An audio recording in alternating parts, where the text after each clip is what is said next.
My name is Isabelle Ortega Lockwood, and I'm the Director of Global Communications and Strategic Planning for URI, United Religions Initiative. We are in Karakham in the Kerala region of India. We're at Karakham International Public School today, setting up with almost 800 students from 4 schools to do a children's peace march across the city of Karakham. This particular activity was actually conceived of the Cooperation Circle itself. Cooperation Circles are grassroots groups that make up the heart of the global URI network. And we trust that the Cooperation Circles and their leaders know what's best to build peace in their communities, to engage young and old peace builders in their communities.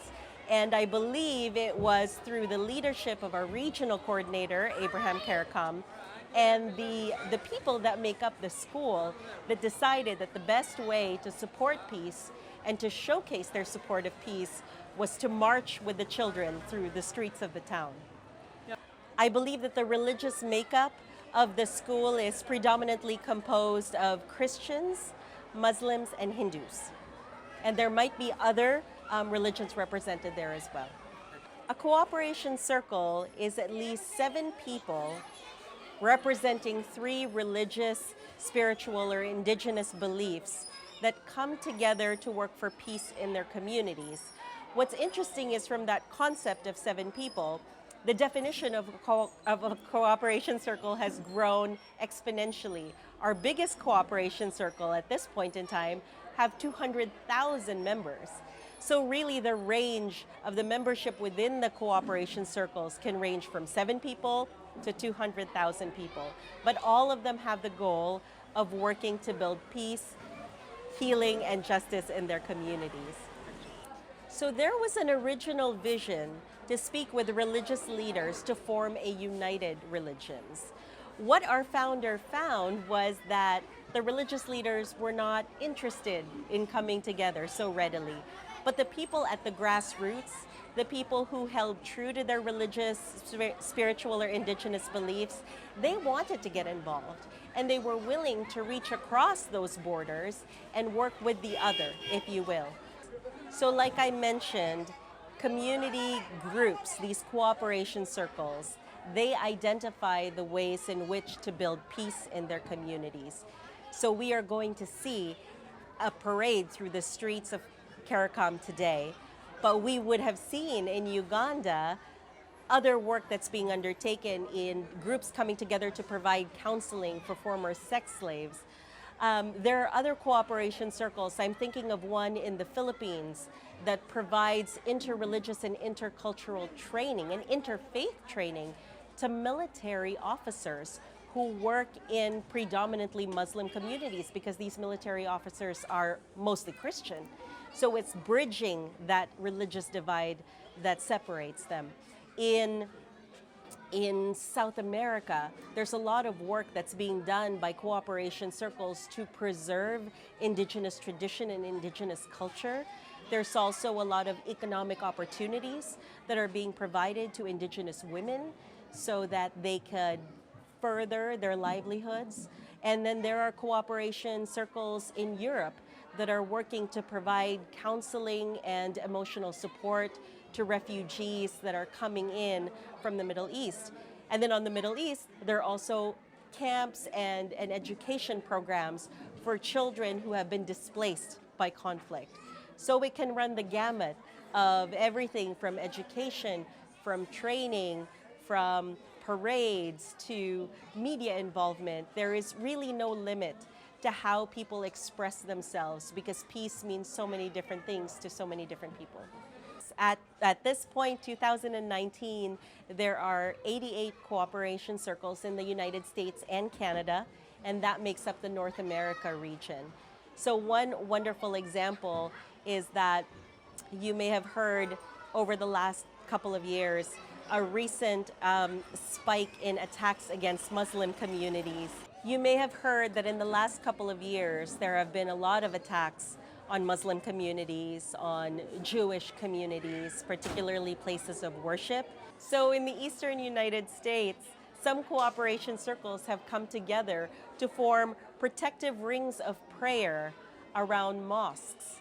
Some cooperation circles gather leaders from different religious groups to lead interfaith vigils, and we're seeing that happen coast to coast in the US just because of this rise in hate crimes and as a widening division between religious groups. Our cooperation circles find themselves at the forefront of really showing that this is not what they're going to stand for. This is not what they're going to endorse. They are actively going to reach out to other members in their community to make a visible stand and say that this is not where we want to be headed. So the purpose of URI, one of the big tenets of URI, is to promote cultures of peace, justice, and healing throughout the earth. And one way we do that is through cooperation circles themselves. Community grassroots groups that identify solutions for them and the people around them to build peace in their communities. So URI, if you can imagine URI as a big web that's stretched around the globe, and at each point in the web, you have a little spark, a little connection point, and each of those points is a cooperation circle.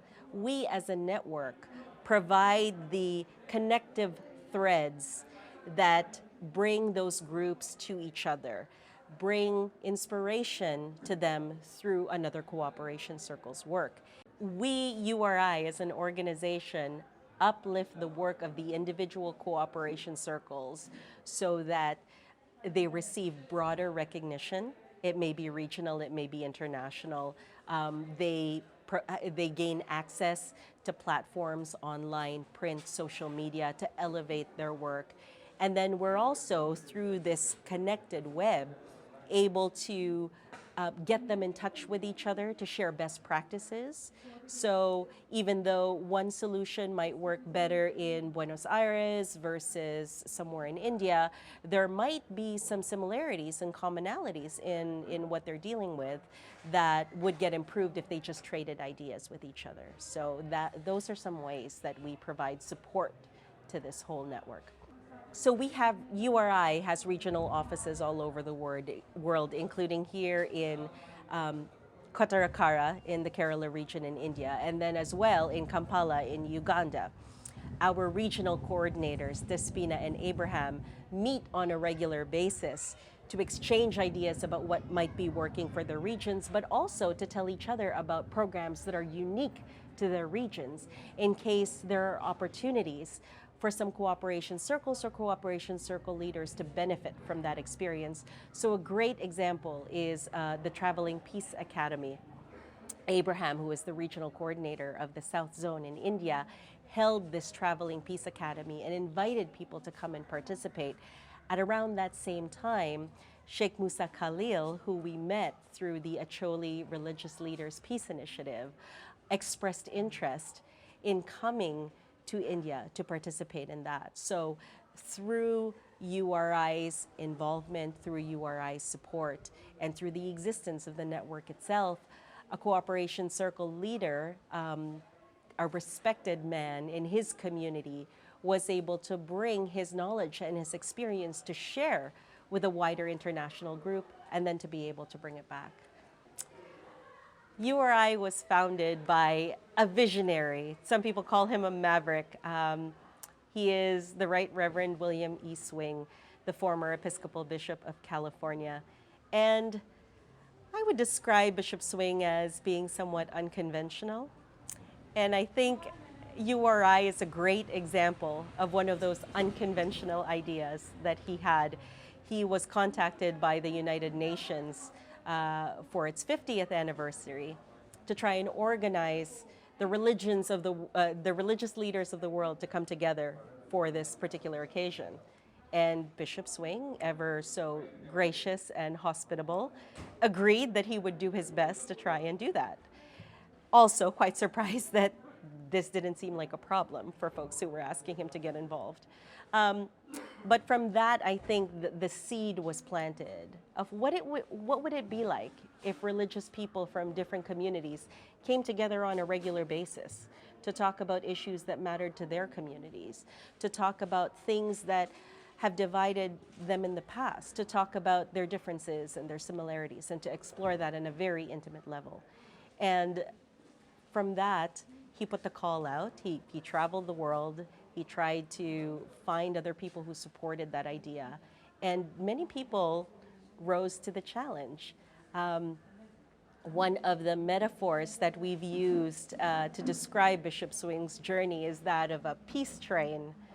And if you can imagine, he was just sitting at the helm of this train, and this train was just traveling around. And at every stop that he made, people just kept getting on it. And people just hung on to this idea of peace, and they were starved for it. And here was someone who was visibly standing up and saying, come join us, come shape this movement with us. And we're still working on it now. So as I mentioned before, Bishop Swing's initial pitch was to the religious leaders of the world. And he was met with a lot of resistance. And I think he had to face a lot of doors being closed on his face. But it was interesting because as he spoke of the concept of the United Religions Initiative, he didn't just, it wasn't a closely guarded secret. It was something that he spoke about quite freely to people in the community, to his friends, to his contacts, like-minded people who are working peripherally, maybe not attached to a particular named concept as of yet. And those were the people. It was the grassroots groups, the community leaders, folks who were interested in reaching out and were not perhaps burdened by politics or posturing or whatever else, that said, yes, we'll take up the challenge of talking to our Muslim neighbor, talking to our Christian neighbor, and figuring out how we can work together. Victor is such a gift to URI. He had been working with the interfaith movement in his work in academia long before he found us. It's interesting to note that Victor and Bishop Swing also met many, many years before Victor joined URI as its executive director. And I think that meeting left a lasting impression on Bishop Swing. So when an opportunity came for Victor to apply for the job, there was already that goodwill that was instilled, if you will. But Victor really helped usher URI from its infancy and childhood into its adolescence. We like to think of the organization as an organism because we're constantly evolving, we're constantly growing. And I think Victor's vision as a leader fosters that even more. He really encourages us to get through those growing pains and to imagine a new way that we could be doing peace building as a network. So when URI began, it was mostly through word of mouth, people who already knew about the work of interfaith and how important it was. And Victor's challenge to all of us was how to extend that beyond the inner circle of the interfaith movement, to try and involve people who might not necessarily be as familiar about the concept of interfaith peace building, to connect humanitarian actions and humanitarian programs to the larger movement. So if you can imagine targeting groups that perhaps have more secular members, people who do not subscribe to a religion, atheists, agnostics, people who identify as more spiritual, providing a space for them to see their important work coming in as a contributor to this wonderful mix of diversity. How did I get involved with URI? I have had some issues personally. So I came to URI as a communications professional. I had just finished a stint in South Africa and came to San Francisco in search of a nonprofit that needed a communications professional that specialized in associations or network type organizations. I do not consider myself particularly religious, even though I was raised Catholic and was born in the Philippines, which is a very, very Catholic country. I had some questions about my assigned religion and the idea of organized religion that came about when I was a teenager And that sort of marks my split from the church. It was a very painful experience because my family is still deeply religious. But they respected my decision begrudgingly, but it wasn't necessarily something that I advertised. Now, I did notice that some of my peer group who identified themselves as atheist were almost as fervent in their rejection of religion as was some of my religious relatives who were so condemning of people who had no religious belief. So I said that animosity is not, no community is immune to feeling some of that animosity. And URI, I must confess, was the first organization that I came across that really allowed people to come and bring the richness of their religious belief and their traditions right up to the forefront. It's not asking anyone to divest themselves of what they believe in. Rather, it says, okay, you're Catholic, we welcome that. Bring your values that encourage goodwill towards other people. And bring an open mind. Bring an open mind, bring an open heart, and a willingness to listen. And you are not required at all to sacrifice who you are as an individual to contribute to this effort. And it sounds like it was crazy. To me, it sounded like this must just degenerate into arguments and heated discussions, but it didn't. It created this loving, safe space for people to be who they were and to engage people around some very difficult issues. And then after that, through that initial encounter, through the URI experience, as some people have called it, then it ripples out. Then people are kinder to each other. People think a little bit more and say, well, if I just sat in a room with a pagan and listened to his perspective about how one particular issue affects his community, then surely there might be other points of connection for us to make. It just makes people curious. It makes people want to get more involved. So one thing that URI does beautifully is it creates interfaith encounters, safe spaces and occasions where people of difference can come together and engage in some form of action. It could be as benign as a dialogue, as benign as dialogues can be, or a service-oriented community practice like cleaning up garbage or working towards a training program on clean water sanitation. Through these interfaith encounters, we invite people of difference to come together where they might not otherwise. And by giving them something to do, setting up a facilitated program, it encourages that discussion and that identification and that connection. And I do think that these facilitated spaces can help people break down previously held biases, get past certain prejudices that might have formed, because it forces you into a relationship, not forces, but it invites you into a relationship with another person. What I think is important to note is that the decision to participate in these interfaith encounters still starts with a choice that an individual needs to make. And I think we have some of the bravest people working, practicing, being part of this whole URI network, because each one has made a choice to be part of this experience. So if you think of a person whose belief system is structured in a certain way, you take that person and then you put them in an interfaith encounter or any other opportunity that allows them to interact with you. And something happens, something clicks in their mind, becomes more obvious, that just upsets or shakes that foundation of their belief system. That person then reaches a bit of a tipping point towards uncertainty and towards questions about who they really are and what happens to the things that they previously believed. I think our cooperation circles are then positioned to extend an invitation to say, well, let's explore that together. Let's explore that together as people of difference. And if something shakes those foundations, how in some way can this new support system provide you with that help and with that community to ground you again?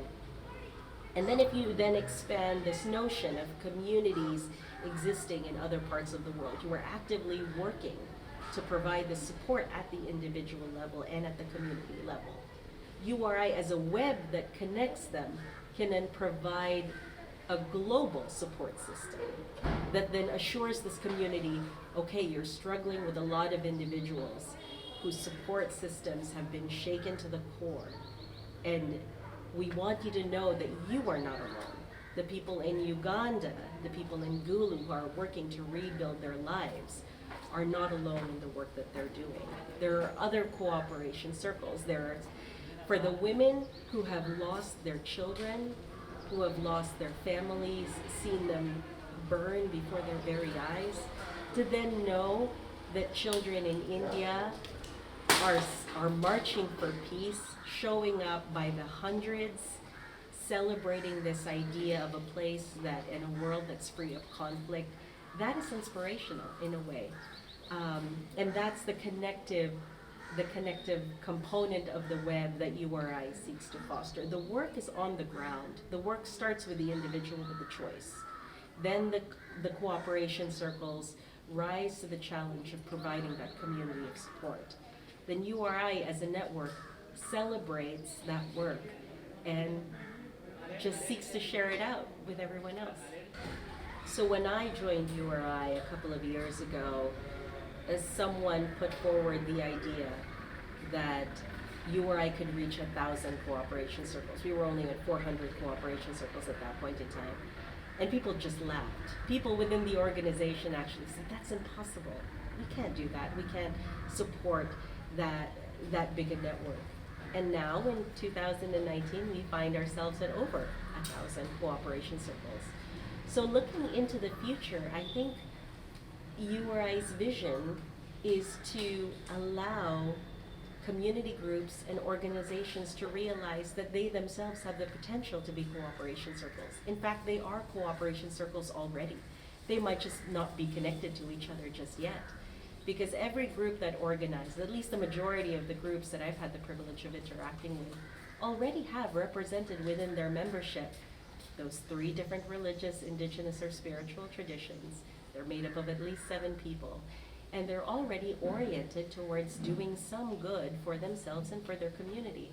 So I think it's really bringing an awareness of that potential to many other groups around the world, that the work that they're already doing is connected to us, and we could just help connect them to each other.